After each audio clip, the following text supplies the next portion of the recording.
Hello，新浪的朋友们，大家好，我是摩登兄弟刘宇宁呢，在《做自己的光》里面饰演蒋俊豪。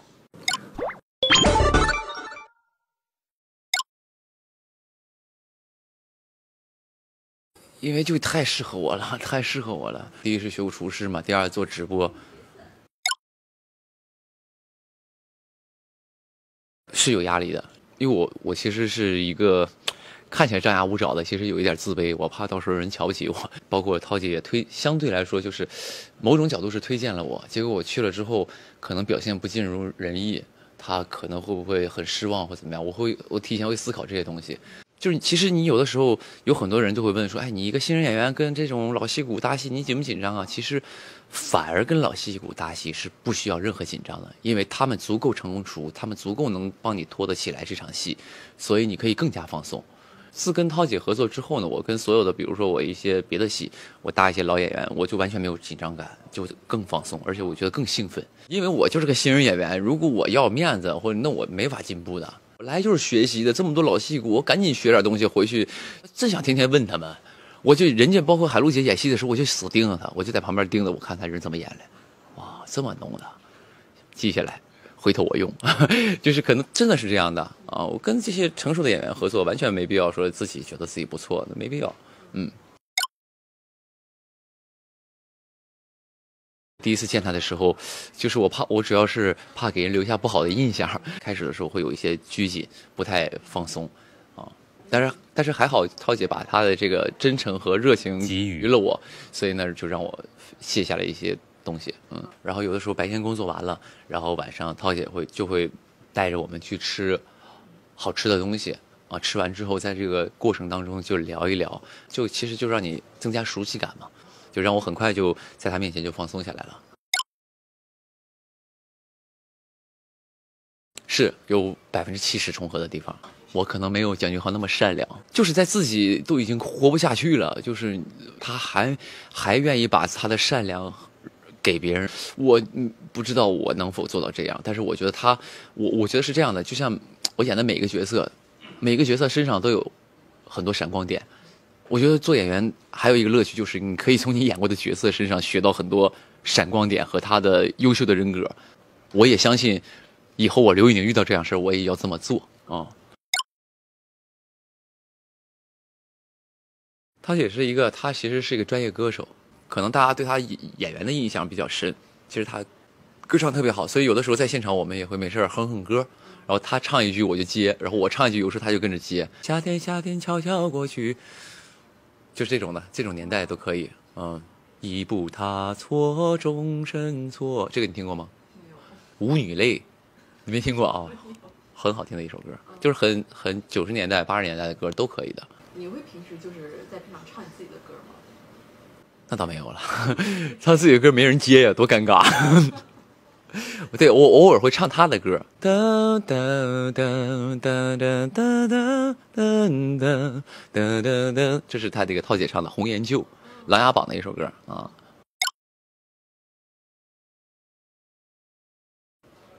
对于检阅这件事儿，我其实就是不会说紧张，当然也会很在意了。很多人其实，在之前就会有质疑，说你一个歌手，你去演戏，你不玩儿，你不闹吗？仗着自己有点粉丝，你去演戏去了。我其实把这做演员这个行业看得挺重的，因为我能够再多一条路去走，或者是真正找到一个自己喜欢做的事儿，我还挺珍惜的。当然，我不仅看，我还要看弹幕，我看看弹幕说什么。我觉得作为演员也好，作为歌手也好，一定得去复盘自己的表演和演出。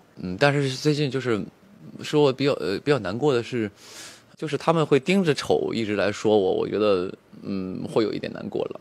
也不是说难过吧，我就想说，那有什么办法能让自己变得不丑呢？我就是因为我是一个，如果别人说我有缺点的时候，我会想辙的一个人。比如说有人说我体态不好，那我就真的去找健身教练开始健身，调整体态。我可以有个努力的方向。但你说我长得丑，那我怎么办？我就真的是搞点医美什么的，我也觉得也犯不上。我觉得是这样，这个人物的角色，当他有魅力的时候，其实会让观众稍微忽略一些颜值的。所以你只要把这个人物塑造好，就是你觉得这个人物，你要是真正是能够让观众去接受，他可能就会忽略一下你颜值上的东西。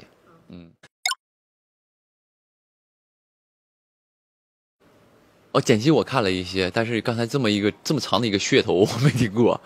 我只是说，好像说管我叫隐忍哥，就是他之所以是骆明熙，是因为他这一生只爱任安乐一个人。我从小就会有一个，就是认为他是我的妻子的那么一个念想，但因为帝家变故，包括一些先祖的一些遗诏，他不能跟我成亲，但是他也心甘情愿的为了帝家去守护帝子园。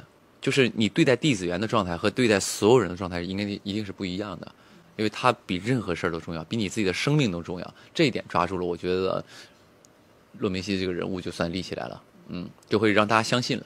那您觉得骆明熙这个现在大家接受了吗？就你首先你得了解这个角色他的身世吧，他的一些他现在是这个状态，他为什么变成这个状态？所以你就要往回想。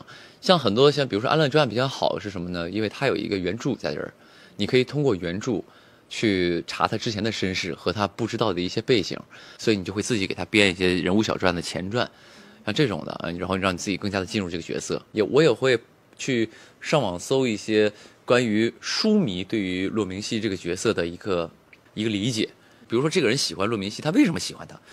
所以我会比如说网上有人说啊，骆明熙最珍贵的点是他把这个短暂的一生都给了帝子园。那我觉得那这我也要拿过来，这种情感是非常独特且有魅力的啊！我会通过这些方法来捋这个人物线。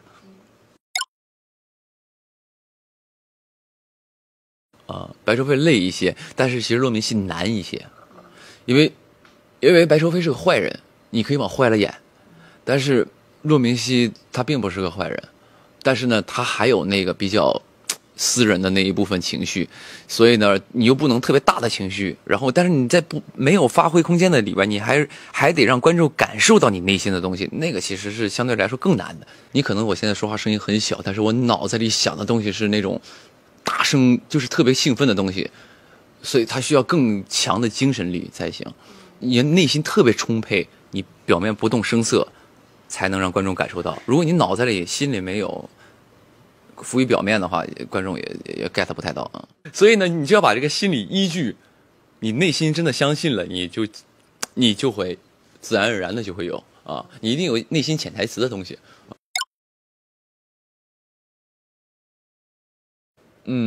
不会，也没有了，因为什么呢？就是《长歌行》，其实我俩没有什么对手戏，前后算起来就是没有单独的对手戏啊，就是都是在一块儿了，然后也没有多少，所以这一次其实算是一个全新的合作啊。上一《长歌行》我是追杀他一部戏，这一部戏我是爱他一部戏，反正也因为我可能我看过他的表演，也对他有一些了解，所以呢稍微会更放松一些吧，跟他的对手戏。上部戏我看到的时候，他都是比较正的一面。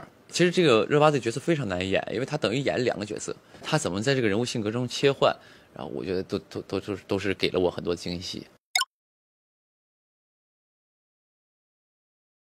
热巴属于笑点比较低的人，他有的时候给我们分享一些网上好玩的段子，比如说那个时期他看到一个东西，他说：“哎，你看这个好不好笑？”我一看是什么呢？就是有一句话是：“你可知道，其实台上1分钟，那台下就是60秒啊。”就是他看到这个他会乐到不行，他是跟着大家一块笑的啊，就是憨憨的，他是憨憨的那种的，还挺好玩的。得练嘛，他首先因为我是一个东北人，其实普通话这一块其实到现在我也不是很标准。没事，其实我是会上网找一些片段，然后自己读，我会模仿他去念，模仿他的旋律线，模仿他的这个重音，然后也会进行思考。我觉得凡事都会熟能生巧啊，你可能你练着那个过程当中，你就会一瞬间开窍了。但是我没有这个拉踩别人的意思啊，但是我是认为我作为一个歌手，现场真唱全开麦，这是一个我对我自己的要求。那未来就是如果说有机会的话，会希望就全部都用自己的原声去演戏。那当然啊，我觉得很感谢，因为我这一路的这个发展，其实是每一部我觉得都特别好。因为《长歌行》算是我第一部古装戏，然后那个时候我就想说，要不我尝试自己去配音。好就好在那个《长歌行》我没有什么词儿。他给了我一个缓和的阶段。其实我现在再回头听《长歌行》的台词，其实是非常一般的。我自己配的非常一般。但是感谢那一次那个制片人的信任，然后再到第二部戏，再到第二部古装那个《说英雄》的时候，我也是自己配的，所以那个时候那个角色情感更丰富的时候，其实对于我的台词又有一个更大的一个挑战。所以一步一步的到今天，所以我也会说以后我的戏，那当然得用原声啊。既然我可以用了，那我就会一直用下去啊。一念关山主要也是原声。对，一念关山我已经配完了，全也是原声，然后折腰是基本是同期声，就现场什么词儿我们就怎么样，但后期会补一些没说好的词儿啊。感谢每一部戏吧，有的接了。什么类型？现代戏就是一个现代类型的戏嘛，就是当然就是算是一个我以前没挑战过的角色，反正也是讲一个男女情感的一部戏吧。蒋俊豪会特别活泼一些，会更像我刘宇宁一点。可能这个角色呢，有我身上就我身上会有这个角色的一些特质，但是你会觉得他不会是刘宇宁的，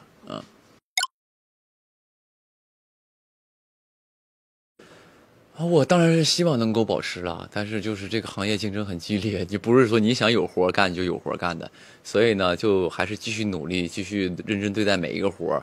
相信就是你只要认真的干好你现在做的每一件事儿，后面的活也不会停吧。因为我年龄毕竟不小了，所以不怕累了。等我40岁再怕累吧。现在不太行，现在赶紧拼一拼吧，趁现在还能接工作的时候。